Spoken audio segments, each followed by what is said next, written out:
പ്രേമ, ഈ ഒഡീഷയിൽ പ്രോജക്റ്റ് കുശ അതിൻ്റെ പരീക്ഷണം വിജയമായിരുന്നു എന്ന് പറയുന്നത്. എന്താണ് ഈ പ്രോജക്റ്റ് കുശ? നമുക്ക് മനസ്സിലാക്കുന്ന എളുപ്പത്തിന് 2-3 കാര്യങ്ങൾ പറയാം. നമ്മുടെ ഓപ്പറേഷൻ സിന്ദൂറിന്റെ സമയത്ത് നമ്മൾ S-400 എന്ന് നിരന്തരം പറഞ്ഞിരുന്നു. നമ്മുടെ ഒരു വ്യോമ പ്രതിരോധ സംവിധാനമാണ്.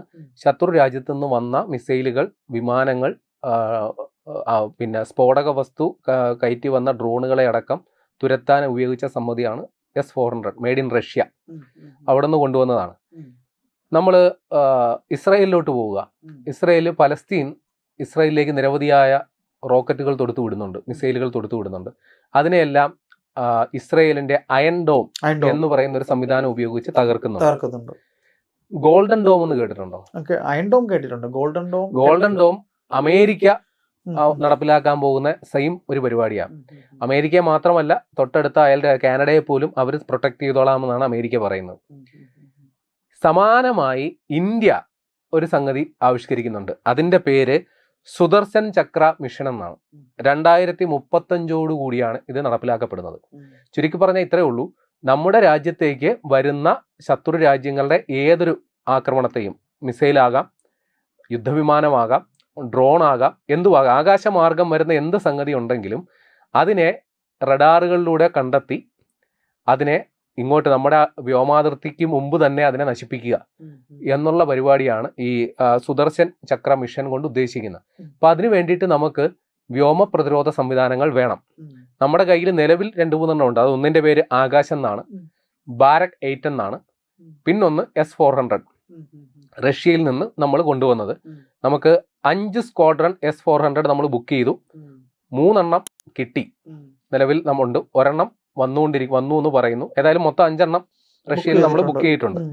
ഇനി എന്താണ് പ്രൊജക്ട് കുശ എന്ന് പറഞ്ഞു കഴിഞ്ഞാൽ, നമുക്ക് ഈ എന്താണ് ഈ വ്യോമ പ്രതിരോധ സംവിധാനത്തിന്റെ പ്രാധാന്യം നമ്മളിപ്പോൾ ബോധ്യപ്പെട്ടിട്ടുണ്ട്. പഴയ പോലെ കരയുദ്ധമല്ല ഇപ്പൊ നടക്കുന്നത്, ആകാശ യുദ്ധമാണ് ഇപ്പൊ കൂടുതലും. അത് ഡ്രോണുകളാകാം, മിസൈലുകളാകാം, എന്തുവാകാം. അപ്പോൾ അതിനെ പ്രതിരോധിക്കാൻ വേണ്ടിയിട്ട് നമുക്ക് നിരവധിയായ വ്യോമ പ്രതിരോധ സംവിധാനങ്ങൾ വേണം. അപ്പൊ അതിലേക്ക് മെയ്ഡ് ഇൻ ഇന്ത്യ എന്ന രീതിയിൽ നമ്മുടെ DRDO, defence research development organisation തയ്യാറാക്കിയ ഒരു സംഗതിയാണ് ഈ കുശ എന്ന് പറയുന്നത്. 3 ടൈപ്പ് മിസൈലുകൾ അതിലുണ്ട്. അതൊന്ന് M1, M2, M3. M1 എന്ന് പറയുന്നത് 120 മുതൽ 150 കിലോമീറ്റർ വരെ ദൂരപരിധിയിൽ ചെന്ന് ആക്രമിക്കാൻ പറ്റിയ ചെറിയ മിസൈൽ. M2 എന്ന് പറയുന്നത് 250 കിലോമീറ്റർ വരെ പോകുന്ന ഒരു മീഡിയം റേഞ്ച് മിസൈൽ. M3 എന്ന് പറയുന്നത് 350 മുതൽ 400 കിലോമീറ്റർ വരെ പോകാം.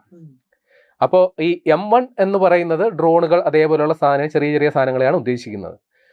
M2 എന്ന് പറയുന്നത് അവിടുന്ന് ശത്രു രാജ്യത്ത് നിന്ന് കൊടുക്കുന്ന ക്രൂയിസ് മിസൈലുകളോ അതേപോലുള്ള മിസൈലുകളെ. M3 എന്ന് പറയുന്നത് ശത്രു രാജ്യത്തിന്റെ യുദ്ധവിമാനങ്ങൾ. കാര്യം അവര് നമ്മുടെ വ്യോമ പരിധിയിലേക്ക് വരണമെന്നില്ല, അവിടെ റേഞ്ചിൽ നിന്നുകൊണ്ട് തന്നെ ഇങ്ങോട്ടേക്ക് ആക്രമിക്കാൻ തുടങ്ങും. അപ്പോൾ 350 കിലോമീറ്റർ മുതൽ 400 കിലോമീറ്റർ വരെ റേഞ്ചുള്ള M3 ഉപയോഗിച്ച് നമുക്ക് അതിനെ തകർക്കാം. കൂടാതെ ഓരോ രാജ്യങ്ങളും നമ്മുടെ സിഗ്നലുകൾ പിടിച്ചെടുക്കാൻ വേണ്ടി ആകാശത്ത് വിമാനത്തിൽ ഘടിപ്പിച്ച റഡാർ സംവിധാനങ്ങളുമായിട്ടുള്ള വിമാനങ്ങൾ കാണും. അത് നമ്മൾ ഈ അവാക്സ് സിസ്റ്റം എന്നൊക്കെയാണ് അതിന് പറയുക. അപ്പൊ അത്തരം വിമാനങ്ങളെ തുരത്താൻ പോലും നമുക്ക് ഈ M3 350 മുതൽ 400 കിലോമീറ്റർ വരെ റേഞ്ചുള്ള ഈ മിസൈൽ നമുക്ക് പ്രയോഗിക്കാൻ പറ്റും. അപ്പോൾ ഒഡീഷയിൽ ഇപ്പോൾ നടന്നത് ഇതിൽ M1 ഏറ്റവും ചെറിയ മിസൈലിന്റെ പരീക്ഷണമാണ് നടന്നത്. അത് വിജയകരമാണ്. അപ്പൊ ഇതിനെ മൊത്തത്തിൽ നമ്മൾ വിളിക്കുന്നത് long range surface to air missile, അതായത് താഴത്ത് നിന്ന് ആകാശത്തേക്ക് തൊടുക്കാൻ പറ്റുന്ന മിസൈൽ എന്നാണ്. അപ്പൊ താഴത്ത് നിന്നെന്ന് പറഞ്ഞാൽ ഇത് നമ്മളൊരു വിക്ഷേപണ തറയല്ല, സഞ്ചരിക്കുന്ന വാഹനത്തിലുള്ള ഒരു വിക്ഷേപണ സംഗതിയായിരിക്കും. അതിനെ നമ്മൾ അതെ ഒരു വലിയൊരു ലോറിയിലായിരിക്കും ഇത് സെറ്റ് ചെയ്യുക. അതിനെ ട്രാൻസ്പോർട്ടർ എറക്ടർ ലോഞ്ചർ എന്നാണ് പറയുക. അപ്പൊ അതുകൊണ്ട് തന്നെ നമുക്കിത് ഒരു സ്ഥലത്ത് നിന്ന് മറ്റൊരു സ്ഥലത്തേക്ക് ഈസി ആയിട്ട് കൊണ്ടുപോകാൻ സാധിക്കും. ഇനി എന്തുകൊണ്ട് ഈ പ്രൊജക്ട് കുശ ഇത്ര പ്രാധാന്യം അർഹിക്കുന്നു പറഞ്ഞു കഴിഞ്ഞാൽ, അത് മെയ്ഡ് ഇൻ ഇന്ത്യ ആണ്. അത് ഡിഫൻസ് റിസർച്ച് ഡെവലപ്മെന്റ് ഓർഗനൈസേഷൻ തയ്യാറാക്കുന്ന ഒരു പ്രൊജക്റ്റാണ്.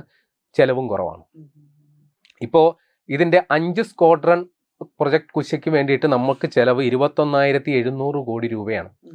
എന്നാൽ ഇതേ പരിപാടി തന്നെ ചെയ്യുന്ന റഷ്യയുടെ S-400 5 സ്ക്വാഡ്രൺ വേണ്ടിയിട്ട് നമുക്ക് 45,000 കോടി രൂപ ചെലവുണ്ട്. 21,700.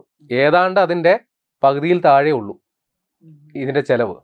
ഇനി ഇതിൽ ഉപയോഗിക്കുന്ന മിസൈലുകൾ ഇപ്പോൾ റഷ്യയുടെ S-400 ഉപയോഗിക്കുന്ന മിസൈലുകൾക്ക് 100 കോടി രൂപ വരെ ചെലവുണ്ട്. വെറുതെ എടുത്തു വെച്ച് കത്തിക്കാൻ പറ്റില്ല, ഒരെണ്ണത്തിന് വലിയ വിലയുണ്ട്. പക്ഷേ നമ്മുടെ പ്രൊജക്ട് കുശയിൽ ഓരോ മിസൈലിനും 40 കോടി മുതൽ 50 കോടി വരെ ഉള്ളൂ. വളരെ ചീപ്പാണ്, കമ്പാരിറ്റീവ്ലി ചീപ്പ് എന്ന് വെച്ചാൽ വിലക്കുറവല്ല, ചെലവാണ്. ഇനി ഈ ഇതിന്റെ ഒരു യൂണിറ്റിന്, ഒരു പ്രൊജക്ട് കുശയുടെ ഒരു യൂണിറ്റ്, അതായത് ലോഞ്ചറും അതിന്റെ റഡാർ സംവിധാനങ്ങളെല്ലാം കൂടി പരമാവധി 4000 മുതൽ 5000 കോടി രൂപ വരെ ചെലവ് നമ്മൾ പ്രതീക്ഷിക്കുന്നുള്ളൂ. അപ്പോൾ നമ്മളെ സംബന്ധിച്ച് ഇത് നമ്മുടെ പൊതു ഒരു നയം ഉണ്ടല്ലോ, ആത്മനിർഭർ ഭാരത് എന്നൊക്കെ, അതുകൊണ്ട് ഉദ്ദേശിക്കുന്നത് നമ്മൾ വിദേശങ്ങളിൽ നിന്ന് പ്രതിരോധ സാമഗ്രികൾ ഇറക്കുമതി ചെയ്താൽ വലിയ രീതിയിലുള്ള സാമ്പത്തിക ചെലവുണ്ട്. അത് ഇറക്കുമതി ചെയ്യൽ മാത്രമല്ല, ഇപ്പൊ റഷ്യയിൽ നിന്ന് നമ്മൾ S-400 കൊണ്ടുവന്നു, ഓപ്പറേഷൻ സിന്ദൂർ കഴിഞ്ഞു, അപ്പോൾ നമ്മൾ കുറേ അധികം മിസൈലുകൾ അതിന്റെ ഉപയോഗിച്ച് കഴിഞ്ഞു.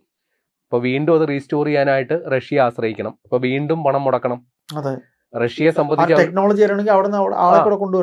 സംബന്ധിച്ച് അവർ വലിയ ഉപരോധം നേരിടുന്നുണ്ട്. ഇന്ത്യ ആവശ്യപ്പെടുന്നതിനനുസരിച്ച് അവർക്ക് നിർമ്മിച്ചു തരാനും പറ്റുന്നില്ല. അപ്പൊ അത്തരം പ്രശ്നങ്ങൾ, അത്തരം തലവേദനകളുണ്ട്. അപ്പൊ ആ പ്രശ്നങ്ങൾ അതെ, ഇപ്പോ നമ്മൾ S-500 എന്ന് പറയുന്നത് ഇന്ത്യയിൽ തന്നെ നിർമ്മിക്കാമെന്ന് റഷ്യ തീരുമാനിക്കാൻ കാരണം നമ്മൾ ചോദിച്ചാൽ അവർക്ക് സമയത്ത് തരാൻ പറ്റത്തില്ലെന്നേ. തീർച്ചയായിട്ടും അവർക്ക് അവിടെ ചെയ്യാൻ കഴിയില്ല. അവർക്ക് റോ മെറ്റീരിയൽസ് കിട്ടുന്നില്ല, അവർക്ക് അവിടെ യുദ്ധത്തിന്റെ ആവശ്യങ്ങളും ഉണ്ട്. അപ്പോ നമ്മൾ നമ്മൾ സ്വന്തം കാലിൽ നിൽക്കുക എന്നുള്ളതാണ് പ്രധാനം. അതുകൊണ്ടുള്ള ഒരു ഗുണം, ഇതിന്റെ അനുബന്ധ സാമഗ്രികൾ, ഇപ്പൊ റഡാർ അടക്കമുള്ള അനുബന്ധ സാമഗ്രികൾ നിർമ്മിക്കുന്നത് ഭാരത് ഇലക്ട്രോണിക്സ് ലിമിറ്റഡ് എന്ന് പറയുന്ന മറ്റൊരു പൊതുമേഖലാ സ്ഥാപനമാണ്. ഇതുമായി ബന്ധപ്പെട്ട് അവർക്ക് മാത്രം 40,000 കോടി രൂപയുടെ ഓർഡർ കിട്ടും എന്നാണ് പറയുന്നത്. അപ്പൊ ഇതെല്ലാം ഒന്നാമത് നമ്മുടെ പ്രതിരോധ ചെലവെന്ന് പറഞ്ഞാൽ വലുതാണ്. അത് വല്ലവനും കൊണ്ട് കൊടുക്കേണ്ട കാര്യം എന്താ, നമ്മുടെ നാട്ടിലെ സ്ഥാപനങ്ങൾക്ക് തന്നെ കൊടുക്കാം എന്നുള്ളതാണ്.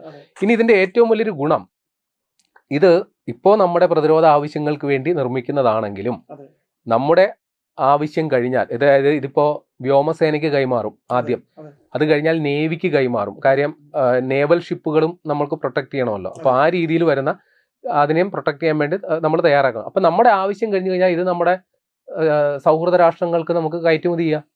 അപ്പൊ ഇതിന് വിലക്കുറവായതുകൊണ്ട് അവർക്കും താല്പര്യം ഉണ്ടാകും വാങ്ങാനായിട്ട്.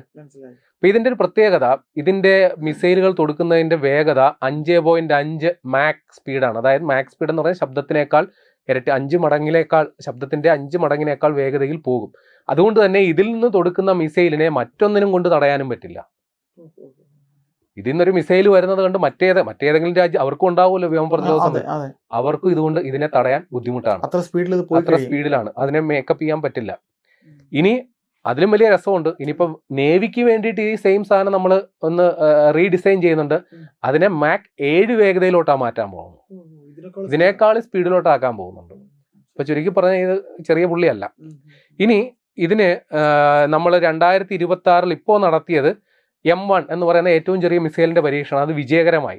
2028 ഈ 3 മിസൈലിന്റെയും സംയോജിത പരീക്ഷണം മാറി മാറി എല്ലാം പൂർത്തിയാക്കാനായിട്ടാണ് ഉദ്ദേശിക്കുന്നത്. ഇതിന് ശേഷം 2028, 2030 ഇത് വ്യോമസേനയുടെ ഭാഗമാക്കാനായിട്ടാണ് പദ്ധതി ഇടുന്നത്. അതിനുശേഷം വ്യോമസേനയിൽ നിന്ന് പിന്നെ നാവികസേനയ്ക്ക് ഉള്ള പരിപാടിയും നോക്കും. പിന്നെ ആയിരിക്കും നമ്മൾ ഇതിന്റെ കയറ്റുമതി സാധ്യതകളെ കുറിച്ച് ചിന്തിക്കുന്നത്.